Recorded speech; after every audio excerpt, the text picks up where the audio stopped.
کی سب سے بڑی کتاب صحیح بخاری شریف کے اندر حضرت ابو العالیہ جو تابعی ہیں ان کا یہ قول ہے کہ صلاۃ کے معنی ثنا اور تعریف کے. حضرت ابو العالیہ جو تابعی ہیں وہ کیا فرماتے ہیں کہ صلاۃ کے معنی ثنا اور تعریف کے. تو اس لحاظ سے اس آیت کا مطلب کیا ہوگا؟ حضرت ابو العالیہ جو تابعی ہیں وہ فرماتے ہیں صلاۃ کے معنی ثنا اور تعریف کے ہیں. تو اب آیت کا مطلب یہ ہوا کہ اللہ اور اس کے فرشتے نبی کریم علیہ الصلوۃ والسلام کی تعریف اور ثنا کرتے رہتے ہیں. تو اے ایمان والو تم بھی نبی کریم کی تعریف اور ثنا کرو اور ان پر سلام بھیجو. تو اس لحاظ سے ہم جو نبی کریم علیہ الصلوۃ والسلام کی تعریف کرتے ہیں ثنا کرتے ہیں یہ خود اللہ تعالی کا حکم ہوا، کیونکہ صلاۃ کے معنی تعریف اور ثنا کے ہیں. اور اللہ فرماتا ہے ایمان والو میرے محبوب پر صلاۃ بھیجو، یعنی ان کی ثنا اور تعریف کرو. اور پھر اس کے بعد فرمایا کہ ان پر سلام بھیجو. اسی واسطے ہم جلسہ کرتے ہیں تو پہلے نبی کریم کی ثنا اور تعریف کرتے ہیں اور بعد میں نبی کریم علیہ الصلوۃ والسلام پر سلام بھیجتے ہیں. اس لحاظ سے بھی ہمارا یہ عمل اس آیہ کریمہ کی تعمیل ہوگا، اس حکم الہی کی تعمیل ہوگا. اچھا اگر غور کیجیے بڑی پیاری بات عرض کرتا ہوں. صلاۃ کے معنی ثنا اور تعریف کے.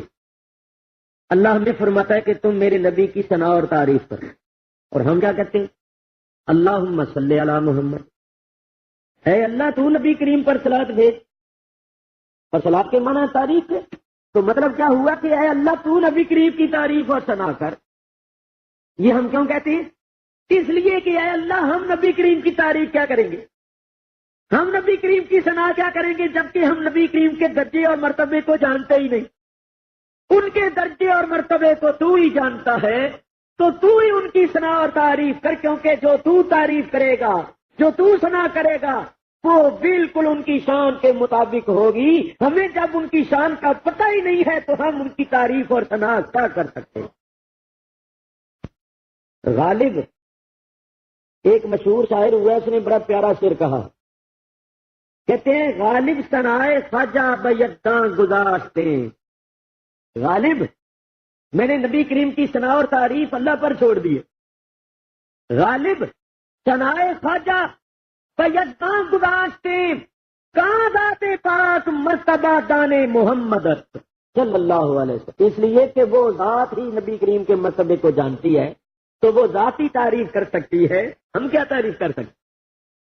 اور اعلی حضرت امام اہل سنت مولانا شاہ احمد رضا فاضل بریلوی رحمت اللہ علیہ فرماتے ہیں اے رضا خود صاحب قرآن ہے مداح حضور.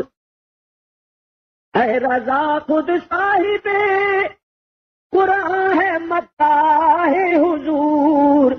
تجھ سے کب ممکن ہے پھر مدحت رسول اللہ کی. تجھ سے کب ممکن ہے پھر مدحت رسول اللہ کی. اے رضا جب صاحب قرآن اللہ تعالیٰ نبی کریم علیہ الصلوۃ والسلام کی تعریف کرتا ہے تو جس کی تعریف اللہ کرے تو اس کی تعریف کیا کر سکتا. تو دیکھو حضور علیہ الصلوۃ والسلام کی تعریف کرنے کا اللہ تعالیٰ حکم دیتا ایک بات. اور دوسری بات یہ ہے کہ آپ جانتے ہیں کہ نبی کریم صلی اللہ علیہ وسلم کو جب تک سب سے زیادہ پیارا نہ سمجھا جائے آدمی مومن نہیں بن سکتا. اپنے ماں باپ سے، اولاد سے، بہن بھائیوں سے، بیوی سے، مال سے، مکان سے، اپنے دھندے سے، یہاں تک کہ اپنی جان سے بھی جب تک زیادہ پیارا حضور علیہ الصلوۃ والسلام کو نہ سمجھا جائے ایمان کامل نہیں ہوتا. تو مومن وہ ہے جو نبی کریم صلی اللہ علیہ وسلم کو سب سے زیادہ پیارا سمجھتا ہے. اور بولو بھائی پیارے کی تعریف ہوتی ہے، محبوب کی تعریف ہوتی ہے تو محب خوش ہوتا ہے یا نہیں؟ میں کہتا ہوں محبت کی علامت یہ ہے کہ محب کو اپنے محبوب کے ذکر میں جتنی لذت آتی ہے اتنی لذت کسی اور چیز میں نہیں آتی. وہ یہ چاہتا ہے کہ ہر وقت میرے سامنے میرے محبوب کا ذکر ہوتا رہے.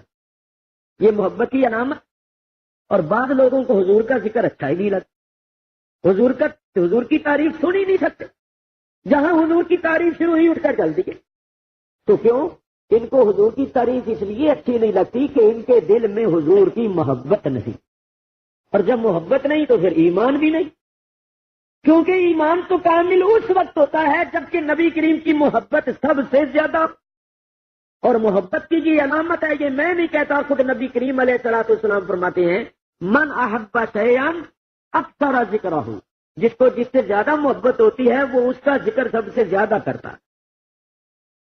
تو جن کو نبی کریم علیہ الصلوۃ والسلام سے سب سے زیادہ محبت ہے وہ نبی کریم کا سب سے زیادہ ذکر کرتی ہیں. اور جو سن ہی نہیں سکتے تو معلوم ہوا کہ ان کو محبت نہیں ہے. تو جن لوگوں نے نبی کریم کی تعریف کی انہوں نے اللہ سے درجے اور مرتبے پائے. میرا تمہارا کوئی محبوب ہو تو اس کی کوئی تعریف کرے تو ہمیں کتنا اچھا لگتا ہے. اسی طرح جو نبی کریم کی تعریف کرتے ہیں وہ اللہ تعالیٰ کو بہت اچھے لگتے ہیں. اللہ ان پر کرم کرتا. تو قصیدہ بردہ شریف شروع کرنے سے پہلے میں آپ حضرات کی خدمت میں عرض کروں کہ یہ قصیدہ کس وجہ سے لکھا گیا، کیوں لکھا گیا، اس کو قصیدہ بردہ شریف کیوں کہتی ہے، اور اس قصیدے کی مقبولیت کا کیا عالم. دیکھو، حضرت امام ابو عبداللہ شرف الدین محمد بن سعید بن حماد البوصیری رضی اللہ تعالی عنہ، نام ان کا تھا محمد، کنیت ابو عبداللہ، لقب شرف الدین. یہ بزرگ بہت بڑے عالم فاضل اپنے زمانے کے محدث بزرگ تھے. اور یہ کب ہوئے ہیں؟ یہ ہوئے ہیں 608 ہجری میں. 608 ہجری میں ان کی ولادت ہوئی اور 695 ہجری میں ان کی وفات ہوئی. یعنی نبی کریم علیہ الصلوۃ والسلام کی وفات شریف کے 600 سال بعد میں پیدا ہوئے. بولو بھی کب پیدا ہوئے؟ نبی کریم صلی اللہ علیہ وسلم کی وفات کے 600 سال بعد. بہت بڑے عالم فاضل بزرگ تھے، محدث تھے.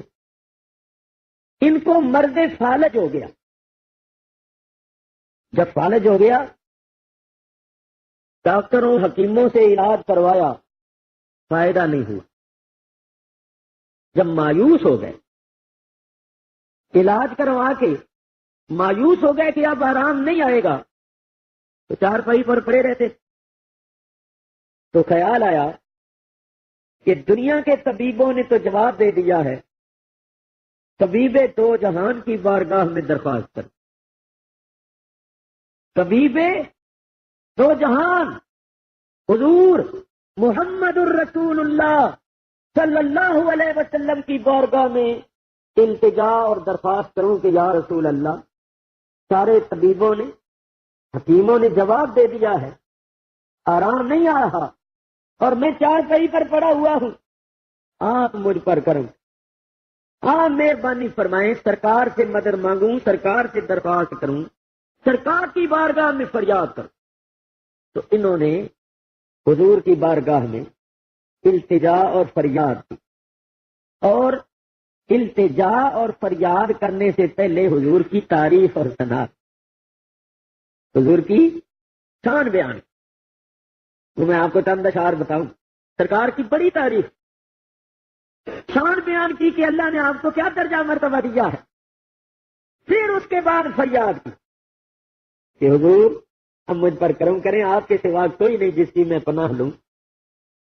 اس کائنات میں آپ کے سوا میرا کوئی نہیں ہے جو اس مصیبت اور اس تکلیف کے وقت میری دستگیری کرے، تو آپ مجھ پر کرم کریں. چارپائی پر پڑے پڑے اپنے ملک مصر سے حضور کو پکارا، یا اکرم الخلق مالی من الوذ بہی سوا کا اندہ حلول قرآن ہے متا تجھ سے کب ممکن ہے پھر مدحت رسول اللہ کی، تجھ سے کب ممکن ہے پھر مدحت رسول اللہ کی۔ اے رضا، جب صاحب قرآن اللہ تعالیٰ نبی کریم علیہ الصلوۃ والسلام کی تعریف کرتا ہے تو جس کی تعریف اللہ کرے تو اس کی تعریف کیا کر سکتا؟ تو دیکھو، حضور علیہ الصلوۃ والسلام کی تعریف کرنے کا اللہ تعالیٰ حکم دیتا، ایک بات۔ اور دوسری بات یہ ہے کہ آپ جانتے ہیں کہ نبی کریم صلی اللہ علیہ وسلم کو جب تک سب سے زیادہ پیارا نہ سمجھا جائے آدمی مومن نہیں بن سکتا۔ اپنے ماں باپ سے، اولاد سے، بہن بھائیوں سے، بیوی سے، مال سے، مکان سے، اپنے دھندے سے، یہاں تک کہ اپنی جان سے بھی جب تک زیادہ پیارا حضور علیہ الصلوۃ والسلام کو نہ سمجھا جائے ایمان کامل نہیں ہوتا۔ تو مومن وہ ہے جو نبی کریم صلی اللہ علیہ وسلم کو سب سے زیادہ پیارا سمجھتا ہے۔ اور بولو بھائی، پیارے کی تعریف ہوتی ہے، محبوب کی تعریف ہوتی ہے تو محب خوش ہوتا ہے یا نہیں؟ میں کہتا ہوں محبت کی علامت یہ ہے کہ محب کو اپنے محبوب کے ذکر میں جتنی لذت آتی ہے اتنی لذت کسی اور چیز میں نہیں آتی۔ وہ یہ چاہتا ہے کہ ہر وقت میرے سامنے میرے محبوب کا ذکر ہوتا ہے، یہ محبت کی علامت۔ اور بعض لوگوں کو حضور کا ذکر اچھا ہی نہیں لگتا، حضور کی تعریف سن ہی نہیں سکتے، جہاں حضور کی تعریف شروع ہی اٹھ کر چل دیے۔ تو کیوں؟ ان کو حضور کی تعریف اس لیے اچھی نہیں لگتی کہ ان کے دل میں حضور کی محبت نہیں، اور جب محبت نہیں تو پھر ایمان بھی نہیں، کیونکہ ایمان تو کامل اس وقت ہوتا ہے جبکہ نبی کریم کی محبت سب سے زیادہ۔ اور محبت کی یہ علامت ہے، یہ میں نہیں کہتا، خود نبی کریم علیہ الصلوۃ والسلام فرماتے ہیں من احب شیئا اکثر ذکرہ، جس کو جس سے زیادہ محبت ہوتی ہے وہ اس کا ذکر سب سے زیادہ کرتا ہے۔ تو جن کو نبی کریم علیہ الصلوۃ والسلام سے سب سے زیادہ محبت ہے وہ نبی کریم کا سب سے زیادہ ذکر کرتی ہیں، اور جو سن ہی نہیں سکتے تو معلوم ہوا کہ ان کو محبت نہیں ہے۔ تو جن لوگوں نے نبی کریم کی تعریف کی انہوں نے اللہ سے درجے اور مرتبے پائے۔ میرا تمہارا کوئی محبوب ہو تو اس کی کوئی تعریف کرے تو ہمیں کتنا اچھا لگتا ہے۔ اسی طرح جو نبی کریم کی تعریف کرتے ہیں وہ اللہ تعالیٰ کو بہت اچھے لگتے، اللہ ان پر کرم کرتا۔ تو قصیدہ بردہ شریف شروع کرنے سے پہلے میں آپ حضرات کی خدمت میں عرض کروں کہ یہ قصیدہ کس وجہ سے لکھا گیا، کیوں لکھا گیا، اس کو قصیدہ بردہ شریف کیوں کہتی ہے، اور اس قصیدے کی مقبولیت کا کیا عالم۔ دیکھو، حضرت امام ابو عبداللہ شرف الدین محمد بن سعید بن حماد البوصیری رضی اللہ تعالی عنہ، نام ان کا تھا محمد، کنیت ابو عبداللہ، لقب شرف الدین۔ یہ بزرگ بہت بڑے عالم فاضل اپنے زمانے کے محدث بزرگ تھے، اور یہ کب ہوئے ہیں؟ یہ ہوئے ہیں 608 ہجری میں، 608 ہجری میں ان کی ولادت ہوئی، اور 695 ہجری میں ان کی وفات ہوئی۔ یعنی نبی کریم علیہ الصلوۃ والسلام کی وفات شریف کے 600 سال بعد میں پیدا ہوئے۔ بولو بھی کب پیدا ہوئے؟ نبی کریم صلی اللہ علیہ وسلم کی وفات کے 600 سال بعد۔ بہت بڑے عالم فاضل بزرگ تھے، محدث تھے۔ ان کو مرض فالج ہو گیا۔ جب فالج ہو گیا، ڈاکٹروں حکیموں سے علاج کروایا، فائدہ نہیں ہوا۔ جب مایوس ہو گئے، علاج کروا کے مایوس ہو گئے کہ اب آرام نہیں آئے گا، تو چارپائی پر پڑے رہتے۔ تو خیال آیا کہ دنیا کے طبیبوں نے تو جواب دے دیا ہے، طبیب دو جہان کی بارگاہ میں درخواست کر۔ طبیب دو جہان حضور محمد الرسول اللہ صلی اللہ علیہ وسلم کی بارگاہ میں التجا اور درخواست کروں کہ یا رسول اللہ، سارے طبیبوں نے، حکیموں نے جواب دے دیا ہے، آرام نہیں آ رہا اور میں چارپائی پر پڑا ہوا ہوں، آپ مجھ پر کرم، آپ مہربانی فرمائیں، سرکار سے مدد مانگوں، سرکار سے درخواست کروں، سرکار کی بارگاہ میں فریاد کروں۔ تو انہوں نے حضور کی بارگاہ میں التجا اور فریاد کی، اور التجا اور فریاد کرنے سے پہلے حضور کی تعریف اور ثنا، حضور کی شان بیان۔ تو میں آپ کو چند اشعار بتاؤں، سرکار کی بڑی تعریف، شان بیان کی کہ اللہ نے آپ کو کیا درجہ مرتبہ دیا ہے، پھر اس کے بعد فریاد کی کہ حضور اب مجھ پر کرم کریں، آپ کے سوا کوئی نہیں جس کی میں پناہ لوں، اس کائنات میں آپ کے سوا میرا کوئی نہیں ہے جو اس مصیبت اور اس تکلیف کے وقت میری دستگیری کرے، تو آپ مجھ پر کرم کریں۔ چارپائی پر پڑے پڑے اپنے ملک مصر سے حضور کو پکارا، یا اکرم الخلق مالی من الوذ بہی سوا کا عند حلول الحادث العممی۔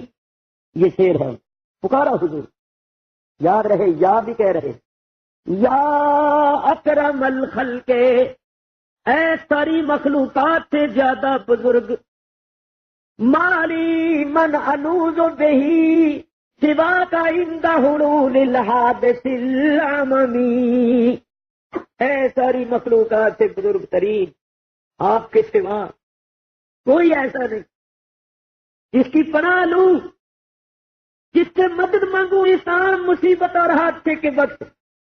تو حضور میری فریاد سنیے، مجھ پر کرم کیجیے۔ جب حضور کو پکارا، قصیدہ مکمل کر لیا، تو امام فرماتے ہیں کہ میں رات کو سو گیا، میں نے خواب دیکھا کہ نبی کریم صلی اللہ علیہ وسلم کا دربار لگا ہوا، حضور تشریف فرما ہے، حضور کی خدمت اقدس میں بڑے بڑے جلیل القدر حضرات بیٹھے ہیں، محفل لگی ہوئی۔ امام بصیری فرماتے ہیں خوش قسمتی سے میں بھی اس محفل میں حاضر تھا، میں نے خواب میں اپنے آپ کو اس محفل میں حاضر دیکھا۔ تو حضور نے فرمایا، بصیری جو قصیدہ تو نے ہماری مدح میں لکھا ہے وہ ہمیں پڑھ کے سنا۔ امام فرماتے میں نے وہ قصیدہ پڑھنا شروع کر، تو چھوٹا قصیدہ نہیں، یہ دیکھو قصیدہ پڑھنا شروع کر۔ تو امام شرف الدین فرماتے میں پڑھ رہا تھا اور حضور اس طرح جھوم رہے تھے جیسے صبح کے وقت ٹھنڈی ہوا چلتی ہے تو اس ٹھنڈی ہوا سے درختوں کی ڈالیاں جھومتی ہیں، اس طرح سرکار سن کر جھوم رہے، خوش ہو رہے۔ تو فرماتے ہیں جب میں نے قصیدہ پورا کر لیا، سرکار نے میرے جسم مبارک پر ہاتھ چھوڑا اور مجھے اپنی چادر مبارک اتار کر عطا فرمایا۔ امام فرماتے ہیں جب میری آنکھ کھلی تو قسم خدا کی میں بالکل تندرست، جب بیدار ہوئے تندرست تھے، چادر پاک تھی، اٹھے اور اٹھ کر خود وضو کیا، شکرانے کے نفل پڑے، تہجد ادا کی۔ فرماتے ہیں جب فجر کا وقت ہوا تو کسی نے میرا دروازہ کھٹکا ہے، تو میں خود دروازہ کھولنے کے لیے گیا، ایک تو یہ کہ چل بھی نہیں سکتے۔ فرماتے ہیں جب میں نے دروازہ کھولا تو دروازے پر ایک فقیر کھڑا تھا، اس نے کہا شرف الدین وہ قصیدہ مجھے لکھ کر دے دو جس کا پہلا شعر ہے امین تذکر بجیران۔ امام فرماتے ہیں میں حیران ہو گیا کہ میں نے تو یہ کسی کو بتایا ہی نہیں، کسی کو سنایا ہی نہیں، یہ جو میں نے قصیدہ لکھا ہے اس کا کسی کو علم نہیں، اس کو کس نے بتا دیا کہ میں نے ایک قصیدہ لکھا ہے جس کا پہلا شعر یہ ہے؟ تو اس فقیر نے کہا کہ آپ تعجب نہ کریں، جب آپ رات رسول اللہ کی محفل میں یہ قصیدہ پڑھ رہے تھے تو میں بھی اس محفل میں تھا۔ نام ان کا تھا محمد، کنیت ابو عبداللہ، لقب شرف الدین، یہ بزرگ بہت بڑے عالم فاضل اپنے زمانے کے محدث بزرگ تھے، اور یہ کب ہوئے ہیں؟ یہ ہوئے ہیں 608 ہجری میں، 608 ہجری میں ان کی ولادت ہوئی اور 695 ہجری میں ان کی وفات ہوئی، یعنی نبی کریم علیہ الصلوۃ والسلام کی وفات شریف کے 600 سال بعد میں پیدا ہوئے۔ بولو بھی کب پیدا ہوئے؟ نبی کریم صلی اللہ علیہ وسلم کی وفات کے 600 سال بعد۔ بہت بڑے عالم فاضل بزرگ تھے، محدث تھے۔ ان کو مرض فالج ہو گیا۔ جب فالج ہو گیا، ڈاکٹروں حکیموں سے علاج کروایا، فائدہ نہیں ہوا۔ جب مایوس ہو گئے، علاج کروا کے مایوس ہو گئے کہ اب آرام نہیں آئے گا، تو چارپائی پر پڑے رہتے۔ تو خیال آیا کہ دنیا کے طبیبوں نے تو جواب دے دیا ہے، طبیب دو جہان کی بارگاہ میں درخواست کر۔ طبیب دو جہان حضور محمد الرسول اللہ صلی اللہ علیہ وسلم کی بارگاہ میں التجا اور درخواست کروں کہ یا رسول اللہ، سارے طبیبوں نے حکیموں نے جواب دے دیا ہے، آرام نہیں آ رہا اور میں چارپائی پر پڑا ہوا ہوں، آپ مجھ پر کرم، آپ مہربانی فرمائیں، سرکار سے مدد مانگوں، سرکار سے درخواست کروں، سرکار کی بارگاہ میں فریاد کروں۔ تو انہوں نے حضور کی بارگاہ میں التجا اور فریاد کی، اور التجا اور فریاد کرنے سے پہلے حضور کی تعریف اور ثنا، حضور کی شان بیان۔ تو میں آپ کو چند اشعار بتاؤں، سرکار کی بڑی تعریف، شان بیان کی کہ اللہ نے آپ کو کیا درجہ مرتبہ دیا ہے، پھر اس کے بعد فریاد کی کہ حضور اب مجھ پر کرم کریں، آپ کے سوا کوئی نہیں جس کی میں پناہ لوں، اس کائنات میں آپ کے سوا میرا کوئی نہیں ہے جو اس مصیبت اور اس تکلیف کے وقت میری دستگیری کرے، تو آپ مجھ پر کرم کریں۔ چارپائی پر پڑے پڑے اپنے ملک مصر سے حضور کو پکارا، یا اکرم الخلق مالی من الوذ بہی سوا کا عند حلول الحادث العممی۔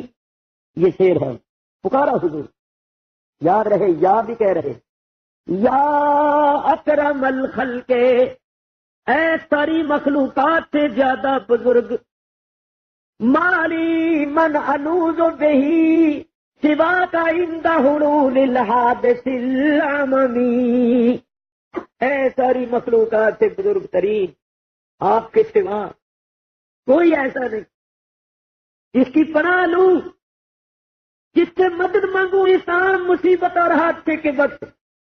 تو حضور میری فریاد سنیے، مجھ پر کرم کیجیے۔ جب حضور کو پکارا، قصیدہ مکمل کر لیا، تو امام فرماتے ہیں کہ میں رات کو سو گیا، میں نے خواب دیکھا کہ نبی کریم صلی اللہ علیہ وسلم کا دربار لگا، حضور تشریف فرما ہے، حضور کی خدمت اقدس میں بڑے بڑے جلیل القدر حضرات بیٹھے، محفل لگی ہوئی۔ امام بصیری فرماتے ہیں خوش قسمتی سے میں بھی اس محفل میں حاضر تھا، میں نے خواب میں اپنے آپ کو اس محفل میں حاضر دیکھا۔ تو حضور نے فرمایا، بصیری جو قصیدہ تو نے ہماری مدح میں لکھا ہے وہ ہمیں پڑھ کے سنا۔ امام فرماتے میں نے وہ قصیدہ پڑھنا شروع کر، تو چھوٹا قصیدہ نہیں، یہ دیکھو قصیدہ پڑھنا شروع کر۔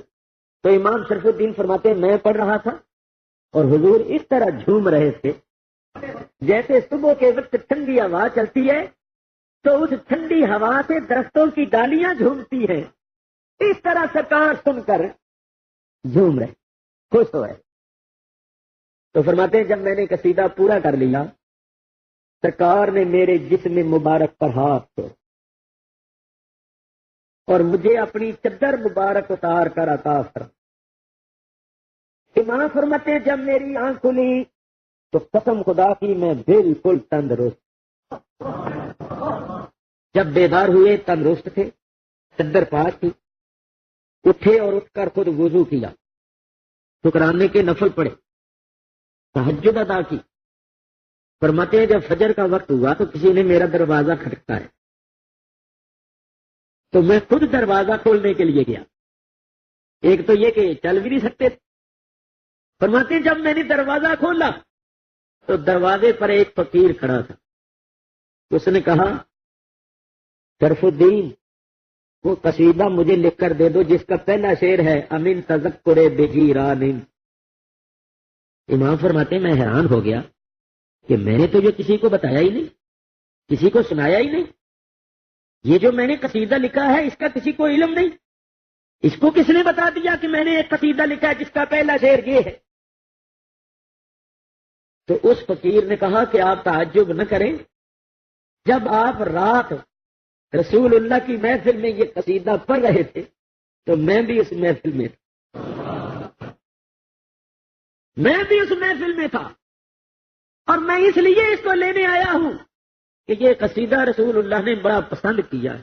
شرف الدین تم دیکھ رہے تھے حضور کیسے جھوم رہے ہیں، تو میں نے خیال کیا کہ یہ قصیدہ حضور کو بڑا پسند ہے، بڑا پیارا ہے، اس لیے یہ قصیدہ مجھے دے۔